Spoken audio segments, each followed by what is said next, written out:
Juste un mot, bienvenue sur votre capsule linguistique. Nous allons aujourd'hui voyager. Aujourd'hui, on ira très loin d'ici, naturellement, sans bouger. Et comment? Vous le verrez.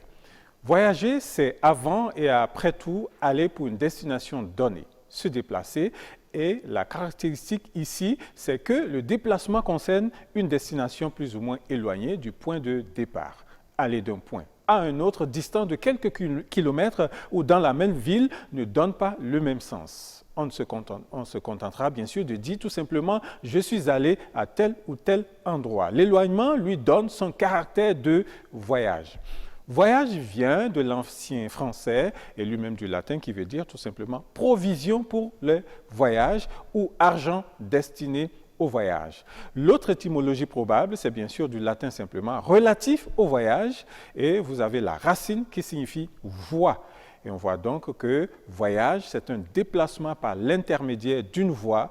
Et quand on parle de voie, vous le savez, elle peut être terrestre, aérienne ou ferrée. Cependant, les déplacements mystiques appelés voyages de nuit sont aussi appelés voyages puisque on se déplace. Alors, quel est l'intérêt du terme voyage aujourd'hui? Simplement parce que le français courant, vous entendez dire « il a voyagé » pour quelqu'un qui, au moment où l'on parle, n'est pas encore de retour.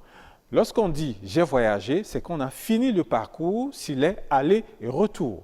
Lorsque la personne est encore dans le parcours, on ne conjugue pas au passé et on dit tout simplement « il est en voyage » et non « il a voyagé ».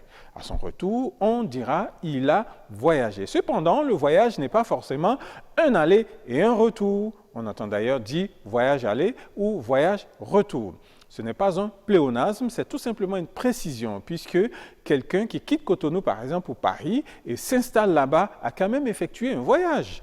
Même s'il n'a pas l'intention de s'y installer, il a quand même effectué un voyage. Et dans ce cas, si on conjugue au passé, c'est-à-dire il a voyagé, alors on a tout simplement considéré le parcours aller seulement.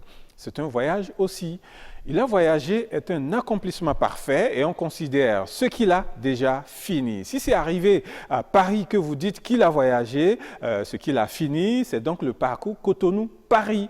Pour quelqu'un qui est à Cotonou, s'il considère que l'accomplissement parfait, c'est quand il sera de retour à Cotonou, tant qu'il n'est pas rentré, alors il est en voyage. À son retour, on dira il a voyagé ou il était en voyage. J'étais en voyage lorsque vous m'avez appelé. Nous avons voyagé très loin, n'est-ce pas? Bon voyage aux voyageurs.